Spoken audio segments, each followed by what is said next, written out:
Sir നമസ്കാരം. നമസ്കാരം. 2026 തെരഞ്ഞെടുപ്പ് ഫലം 4-ാം തീയതി വരും. എന്നാൽ UDF തികഞ്ഞ പ്രതീക്ഷയിലിരിക്കുമ്പോഴും കോൺഗ്രസിൽ വലിയ ഭിന്നതകൾ രൂപം കൊള്ളുന്നു. വലിയ ഒരു അഗ്നിപർവ്വതം തന്നെയാണ് മുഖ്യമന്ത്രി പദത്തെ ചൊല്ലി അവിടെ പുകയുന്നത് എന്നുള്ളതാണ് വാർത്തകൾ മനസ്സിലാക്കുമ്പോൾ അതിൽ നിന്നും കിട്ടുന്ന സൂചനകൾ. മുഖ്യമന്ത്രി സ്ഥാനത്തേക്ക് പ്രമുഖരായ 3 കോൺഗ്രസ് നേതാക്കൾ തയ്യാറായി നിൽക്കുന്നു.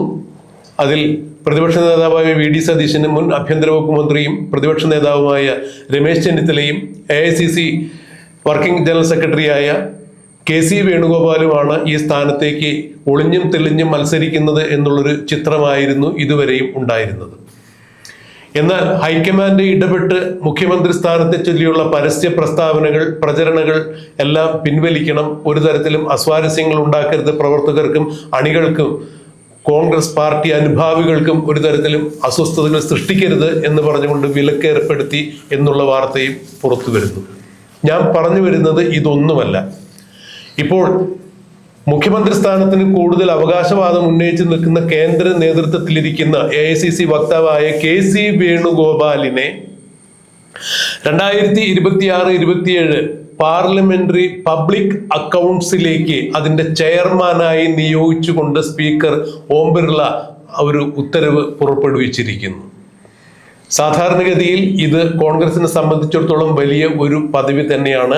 പാർലമെന്റ് പബ്ലിക് അക്കൗണ്ട്സിന്റെ ചെയർമാനായി, അതായത് PACയുടെ ചെയർമാനായി KC വേണുഗോപാലിനെ നിയോഗിച്ചിരിക്കുന്നു. സാർ ഒന്നുകൂടി പറയട്ടെ, ഈ സ്ഥാനത്തേക്ക് വരുന്ന 4ാമത്തെ മലയാളിയാണ് KC വേണുഗോപാൽ. ഇതിനു മുമ്പ് ജോൺ മത്തായി, പിന്നീട് ഇന്ദിരാഗാന്ധിയുടെ വലങ്കയും ഇന്ദിരാഗാന്ധിയുടെ പ്രസംഗങ്ങൾ മലയാളത്തിലേക്ക് പരിഭാഷപ്പെടുത്തുന്ന കോൺഗ്രസിന്റെ അനിഷേധ്യ നേതാവായിരുന്ന CM സ്റ്റീഫൻ, പിന്നീട് ആദ്യം കോൺഗ്രസിലും പിന്നീട് കോൺഗ്രസ് വിട്ടുപോവുകയും ചെയ്ത് KV തോമസ്, ഇപ്പോൾ 4ാമത്തെ മലയാളിയായി KC വേണുഗോപാൽ ആ സ്ഥാനത്തേക്ക് എത്തുന്നു. PAC എന്ന് പറഞ്ഞാൽ 22 വർക്കിംഗ് മെമ്പേഴ്സ് ഉള്ള ഒരു കമ്മിറ്റിയാണ്. അതിന്റെ അധ്യക്ഷനായി KC വേണുഗോപാലിനെ നിയോഗിച്ചുകൊണ്ട് കേരളത്തിലെ മുഖ്യമന്ത്രി വാക്ക് തർക്കങ്ങളിൽ നിന്നും KC വേണുഗോപാലിനെ മാറ്റി നിർത്തുവാൻ വേണ്ടി കേന്ദ്രം ഒരു പണി വച്ചതാണോ എന്നുള്ളതാണ് എൻ്റെ സംശയം. അതായത് ഇടതുപക്ഷത്തെ സംബന്ധിച്ചിടത്തോളം എഴുന്നേക്കാനും കുനിയാനും നടക്കാനും വയ്യാത്ത ഒരാളാണ് മുഖ്യമന്ത്രി സ്ഥാനത്തേക്കുള്ളത്. മറ്റൊരാളെ കുറിച്ച് ചർച്ച ചെയ്യാൻ പോലും ആ LDFൽ അല്ലെങ്കിൽ CPMൽ അധികാരമില്ല. പറഞ്ഞു കഴിഞ്ഞാൽ അവൻ പുറത്താണ് എന്നുള്ളതാണ് സത്യം. അതായത് ഒരാളെ ജനാധിപത്യപരമായി നമുക്ക് നേതാവായി ഇന്ന ആള് വരുന്നതാണ് നല്ലത് എന്ന് പറയാൻ CPMൽ അവകാശമില്ല. അങ്ങനെ പറഞ്ഞാൽ ആള് പുറത്താണ്, സ്വാതന്ത്ര്യമില്ല. അതിനുള്ളിൽ അങ്ങനത്തെ ഒരു സംഭവം ഉണ്ടായിക്കഴിഞ്ഞാൽ പാർട്ടിക്ക് പുറത്താണ്, അയാൾ വർഗവഞ്ചകനായി മാറും, വെട്ടിമാറ്റും. പിന്നെ അദ്ദേഹത്തെ കുറിച്ചിട്ട് നമ്മൾ ശങ്കരാടി പറഞ്ഞ പോലെ ഏതെങ്കിലും പെണ്ണ് കേസിലൊക്കെ പെടുത്തി അയാളെ ഉൾപ്പെടുത്തി അവസാനിപ്പിക്കുകയും ചെയ്യും. എന്നാൽ കോൺഗ്രസിൽ അങ്ങനെയല്ല, UDFൽ അങ്ങനെയല്ല. അതിൽ പ്രമുഖരായ രാഷ്ട്രീയ നേതാക്കന്മാരുണ്ട്, കഴിവുള്ള നേതാക്കന്മാരുണ്ട്. അതുകൊണ്ടാണ് അതിൽ ഇത്തരത്തിലുള്ള ചർച്ചകൾ ജനാധിപത്യ രീതിയിൽ നടക്കുന്നത്. ആ ജനാധിപത്യ രീതിയിൽ നടക്കുന്ന ഓരോരുത്തരുടെ മികവിനെ കുറിച്ചിട്ടാണ് പറയുന്നത്. മറ്റൊരു കള്ളന്മാരാണ് എന്ന് പറയുന്നില്ല. അവർ കഴിവുള്ളവരാണ്, അത് കഴിവുള്ളതുകൊണ്ട് കൊടുക്കണം എന്നല്ലേ പറയുന്നുള്ളൂ. രമേശ് ചെന്നിത്തല കഴിവുള്ളവരും പ്രതിപക്ഷ നേതാവായിരുന്നു, ആഭ്യന്തരമന്ത്രിയായിരുന്നു, കഴിവുള്ള ആളാണെന്ന് പറയുന്നു. അതേപോലെ വേണുഗോപാൽ മുമ്പത്തെ മന്ത്രിയാണ്, ഡൽഹിയിൽ പോയിട്ട് മന്ത്രിയായിട്ടുള്ള ആളാണ്. അതേപോലെ അവിടെ ഇപ്പം ഡൽഹിയിൽ രാഹുൽ ഗാന്ധിന്റെ കൂടെ പ്രവർത്തിക്കാനുള്ള വലങ്കയും അതേപോലെ അദ്ദേഹത്തെ നയിക്കുന്ന ഒരാളാണ്. പിന്നിൽ നിന്നുകൊണ്ട് വേണ്ട ഹെൽപ്പ് ചെയ്യുന്ന ഒരാളാണെന്ന് കൃത്യമായിട്ട് പറയുകയാണ്. ഇപ്പോഴത്തെ JVCയുടെ ചെയർമാനാക്കി മാറ്റിയിരിക്കുന്നത് എന്നതോടുകൂടി അദ്ദേഹം ഇനിയിപ്പോ മുഖ്യമന്ത്രി സ്ഥാനത്തേക്കുള്ള ചർച്ചയിൽ വരുന്നില്ലല്ലോ.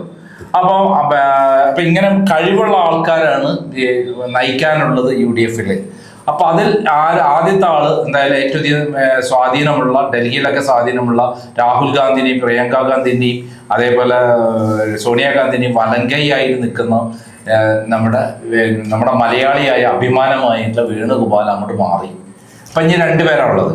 ഈ 2 പേര് ആര് മുഖ്യമന്ത്രി ആവും എന്നുള്ളത് കൃത്യമായിട്ട് ഹൈക്കമാൻഡിന് സിഗ്നൽ കൊടുത്തിരിക്കുകയാണ് നമ്മുടെ മുസ്ലിം ലീഗ് പറയുന്നതിലേക്ക് അപ്പുറത്തേക്ക് എന്തെങ്കിലും ഇവിടെ കേരളത്തിൽ UDFനെ സംബന്ധിച്ചിടത്തോളം നീങ്ങുമോ എന്ന് ചോദിച്ചാൽ ഇല്ല എന്നുള്ളതാണ് സത്യം. മുസ്ലിം ലീഗിനെ അസംതൃപ്തിപ്പെടുത്തിക്കൊണ്ട് ഒരു കാര്യവും മുന്നണിയിൽ ഹൈക്കമാൻഡിന്റെ ഭാഗത്ത് ഉണ്ടാവില്ല. കാരണം മുസ്ലിം ലീഗിന്റെ സഹായത്തോട് കൂടിയിട്ടാണ് ലക്ഷങ്ങളുടെ വോട്ടിന്, അതായത് 5 ലക്ഷം വോട്ടിനൊക്കെ 4 ലക്ഷം 5 ലക്ഷം വോട്ടിനൊക്കെ വയനാട് മലപ്പുറം ഏരിയയിൽ നിന്ന് പ്രിയങ്ക ഗാന്ധിയും രാഹുൽ ഗാന്ധിയും വിജയിച്ചു പോയിട്ടുള്ളത്. അപ്പൊ മുസ്ലിം ലീഗ് എന്ന് പറയുന്നത് പ്രധാന ഘടകമാണ്. മാത്രമല്ല അവരുടെ പിന്തുണയുണ്ടെങ്കിൽ മാത്രമേ ഭരണം നിലനിൽക്കുന്ന അവസ്ഥയല്ല. അല്ലെങ്കിൽ അത്രയ്ക്കും 100-ൽ പരം സീറ്റിലൂടെ UDF അധികാരത്തിൽ വരണം. UDF അത് വരാനുള്ള സാധ്യതയുണ്ട്.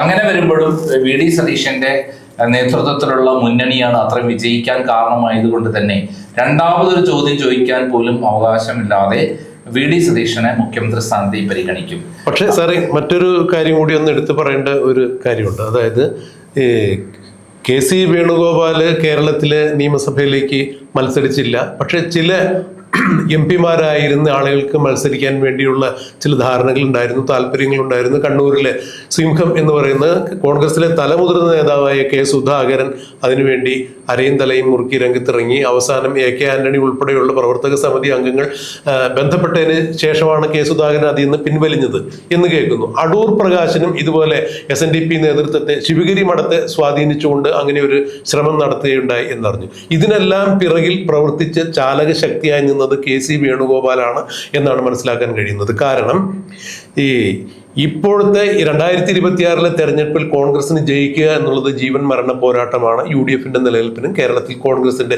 നിലനിൽപ്പിനും.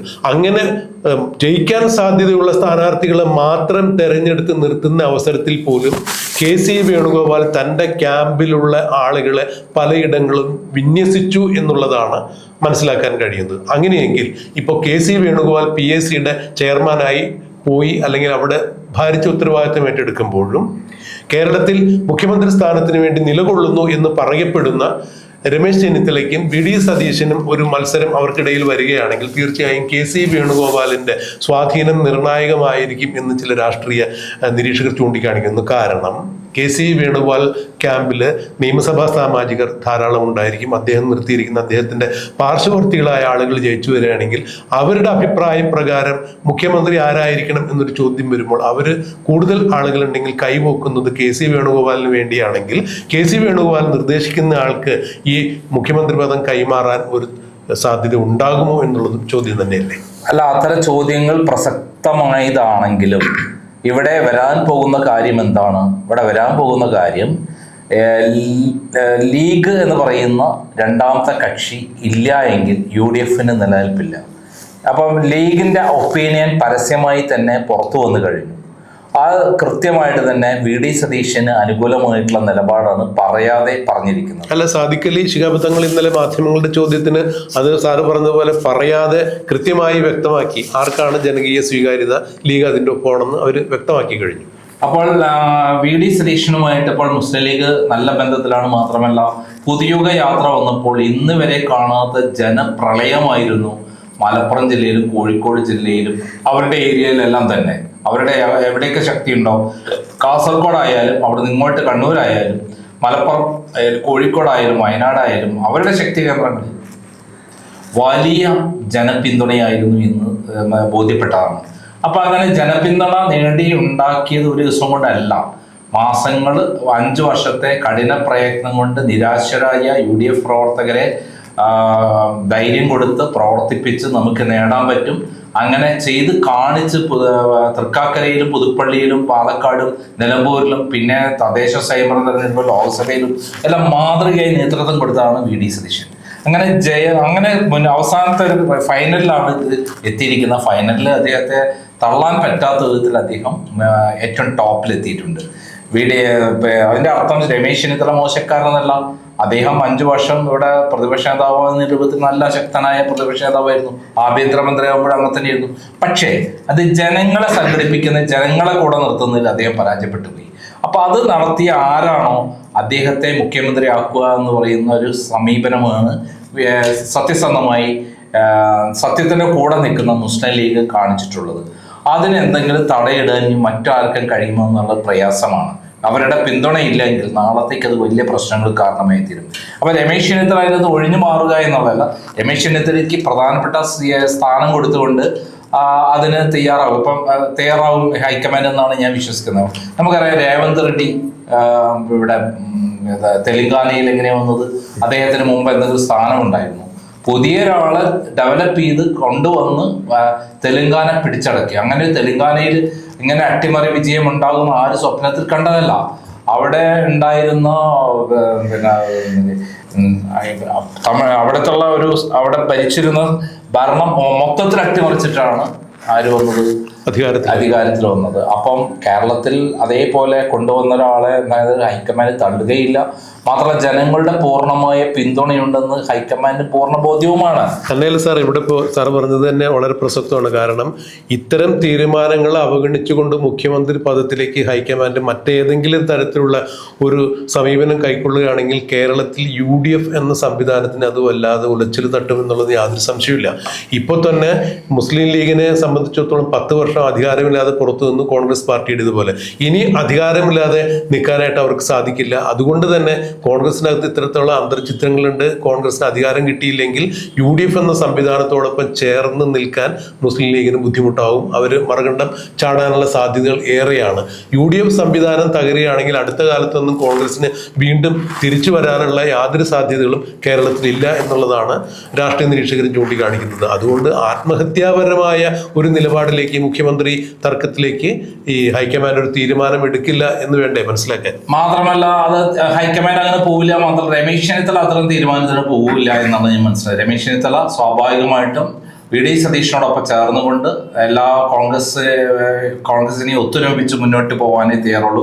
കാരണം 10 വർഷം അധികാരമില്ലാത്ത സ്ഥലത്താണ് VD സതീഷിന്റെ നേതൃത്വത്തിൽ അങ്ങനെ ഒരു നേട്ടം കേരളത്തിൽ ഉണ്ടാക്കി കൊണ്ടുവന്നത് എന്ന് അദ്ദേഹത്തിനും അറിയാം. അദ്ദേഹം അങ്ങനെ ഒരു പിടിവാശി കാണിക്കുമെന്നുള്ളത് നമ്മുടെ മുന്നിൽ ഇപ്പോൾ, പ്രത്യേകിച്ചും വേണുഗോപാൽ മാറിയോട് കൂടിയിട്ട് പിന്നെ അടുത്തത് രമേശ് ചെന്നിത്തലയും VD സതീശനാണ്. അതിൽ VD സതീശൻ വേറെ മുൻപിലാണെന്നുള്ളതാണ് എക്സിറ്റ് പോൾ ഫലങ്ങളും കാണിക്കുന്നത്. ജനപിന്തുണയിൽ ഏറ്റവും മുൻപന്തിയിൽ നിൽക്കുന്ന VD സതീശനെ തടഞ്ഞുകൊണ്ട് രമേശ് ചെന്നിത്തലയെ നിലനിർത്തുക അത്ര എളുപ്പമുള്ള കാര്യമില്ല. പ്രത്യേകിച്ചും KC വേണുഗോപാലിന്റെ പിന്തുണയോടെ MLA ഭൂരിപക്ഷം പേരുടെയും പിന്തുണയുണ്ടാവും. രമേശ് ചെന്നിത്തലയും കുറെ പിന്തുണയുള്ള ആൾക്കാരുണ്ട്. പക്ഷെ അതിലുപരിയായിട്ടുള്ള ജനപിന്തുണ എന്ന് പറയുന്ന ഒരു സംഭവമുണ്ട്. മുമ്പ് VS അച്യുതാനന്ദനെ വെട്ടിമാറ്റി പിണറായി വിജയനെ കൊണ്ടുവരാൻ ശ്രമിച്ചിട്ട് 2006 പരാജയപ്പെട്ട പോലെ കേരളത്തിൽ അത് പരാജയപ്പെടാനേ സാധ്യതയുള്ളൂ. ജനങ്ങൾ അത്രയും വയലന്റ് ആയി തീരും. അതിന് എന്തായാലും ഡൽഹിയിലെ ഹൈക്കമാൻഡ് തയ്യാറാവില്ല എന്ന് തന്നെയാണ് ഞാൻ വിശ്വസിക്കുന്നത്. അത് വലിയ ഭവിഷ്യത്ത് കേരളത്തിലുണ്ടാകും. കോൺഗ്രസിനെ ഇല്ലാതാക്കാൻ സഹായിക്കുന്ന ഒരു കാര്യമായിരിക്കും ഉണ്ടാവുക എന്നുള്ളതാണ് സത്യം. കാരണം VD സതീശന്റെ സ്ഥാനം അദ്ദേഹം വായോണ്ട് പറഞ്ഞുണ്ടായതല്ല, പ്രവൃത്തിയിലൂടെ നേടിയിട്ടില്ല. നിലപാട് മാത്രമല്ല, അദ്ദേഹം ഓരോ ഘട്ടത്തിൽ അത് വിജയിപ്പിച്ച് പാർട്ടിയെ ഭരണത്തിലെത്തിക്കാനുള്ള സംവിധാനത്തിൽ എത്തിച്ച ആളാണ്. പ്രവർത്തന ശൈലിയിലൂടെ പടിപടിയായിട്ട് കോൺഗ്രസിനെ തെരഞ്ഞെടുപ്പ് രംഗത്തിൽ മുന്നോട്ട് നയിച്ചു, അധികാര കേന്ദ്രത്തിലേക്ക് നയിച്ചു എന്നുള്ളത് VD സതീശൻ. അതാണ് ഏറ്റവും പ്രധാനം. നിലപാടുകൾ ഉണ്ട്. നിലപാടുള്ളതുകൊണ്ടാണ് അദ്ദേഹത്തെ അംഗീകരിക്കുന്നത്. നിലപാടുകൾ രാജകുമാരൻ എല്ലാവരും വിളിക്കുന്നത് കാരണം അദ്ദേഹത്തെ അംഗീകരിക്കുന്നതിന്റെ ഭാഗ്യമാണ്. അപ്പൊ അത് നിഷ്പക്ഷരായ കേരളത്തിലെ ജനങ്ങളും കമ്മ്യൂണിസ്റ്റ് പാർട്ടിയിലുള്ള സാധാരണക്കാരും BJPയിലുള്ള സാധാരണക്കാർ പോലും രമേശ് ചെന്നിത്തലയെ എല്ലാം VD സതീശൻ ആ കാര്യത്തിൽ ഇങ്ങനെയുള്ള ഒരു നേതാവ് നമ്മളെ പാർട്ടിയിൽ ഇല്ലല്ലോ എന്ന് വിലപിക്കുകയാണ്. VD സതീശന്റെ നേതൃത്വ പാഠവും അതേപോലെ അദ്ദേഹത്തിന്റെ ശൈലികളും നിലപാടുകളുമാണ് അദ്ദേഹത്തെ ഇവിടെ എത്തിക്കുന്നത്, എല്ലാവരും അംഗീകരിക്കുന്നത്. കേന്ദ്ര നേതൃത്വം എന്തുകൊണ്ടാണ് പ്രതിപക്ഷ നേതാവ് അദ്ദേഹത്തെ തെരഞ്ഞെടുത്തത്? രമേശ് ചെന്നിത്തല ഉണ്ടായിട്ടും അദ്ദേഹത്തെ മറികടന്ന് അതിൽ വലിയ വിഷമങ്ങൾ ആർക്കുണ്ടായിരുന്നു? രമേശ് ചെന്നിത്തലയ്ക്ക്. അതിനെ മറികടന്നിട്ടില്ലേ VD സതീശനെ കൊണ്ടുവന്നത്? VD സതീശനും K സുധാകരനും ആ സമയത്ത് അവിടെ വരുന്നത് അങ്ങനെയാണല്ലോ. അപ്പൊ അങ്ങനെ കൊണ്ടുവന്നിട്ട് ഒരു ദിവസം കൊണ്ട് തട്ടിമാറ്റുന്ന പരിപാടി രാഹുൽ ഗാന്ധിയെ പോലുള്ള ഒരാൾ ചെയ്യില്ല എന്നുള്ളതാണ് ഞാൻ മനസ്സിലാക്കുന്നത്. ഈ കാര്യം എൻ്റെ അടുത്ത് ചാണ്ടിയമ്മൻ സൂചിപ്പിക്കുകയുണ്ടായി. VD സതീശന്റെ ജനപിന്തുണ വലിയ തോതിലാണെന്നും അതേപോലെ അവിടെ പുതുപ്പള്ളിയിലുള്ള ഉപതെരഞ്ഞെടുപ്പിൽ അന്ന് നേതൃത്വം കൊടുത്തത് VD സതീശനാണെന്നും അതിന്റെ വിജയമാണ് അന്ന് അത്രയും വലിയ വിജയമുണ്ടായതെന്നും കൂടി അദ്ദേഹം പറയുണ്ടായി. ചാണ്ടിയുമ്മനും രാഹുൽ ഗാന്ധി എന്നവർ കേരളത്തിലെ ഏറ്റവും അടുപ്പമുള്ള 2 നേതാക്കന്മാരാണ്. രാഹുൽ ഗാന്ധിയുമായിട്ട് ഏറ്റവും അടുത്ത ബന്ധം ആർക്കാണെന്ന് വെച്ചാൽ കേരളത്തിൽ ചാണ്ടിയുമ്മനാണ്. അതാണ് സൈക്കിളിൽ പോലും അന്ന് അവിടെ വന്ന് ഒരുമിച്ച് യാത്ര ചെയ്തവര് പ്രചരണത്തിന് വേണ്ടിയിട്ട്. അല്ല വേറൊരു നേതാവിന്റെ കൂടെ അങ്ങനെ സൈക്കിൾ ചവിട്ടി യാത്ര ചെയ്യാനും അവിടെ പ്രചരണത്തിനും നീങ്ങും എന്ന് ഞാൻ വിശ്വസിക്കുന്നില്ല. ഇതാണ് എന്റെ സത്യം എന്നാണ് ഞാൻ വിശ്വസിക്കുന്നത്. എന്തായാലും ഈ 4-ാം തീയതി കഴിഞ്ഞാൽ കേരളത്തിൽ എക്സിറ്റ് പോൾ ഫലങ്ങൾ പറയുന്നത് പോലെ UDF അധികാരത്തിൽ വരികയാണെങ്കിൽ മുഖ്യമന്ത്രി പദത്തെ ചൊല്ലി ഒരു തർക്കം ഉണ്ടാവില്ല. KC വേണുഗോപാലിന് വലിയ ചുമതലകൾ കോൺഗ്രസ് ഏൽപ്പിച്ചിരിക്കുന്നു. അതുകൊണ്ട് ഇതെല്ലാം രമ്യമായി പരിഹരിക്കപ്പെടും എന്ന് നമുക്ക് പ്രത്യാശിക്കാം, കണ്ടറിയാം.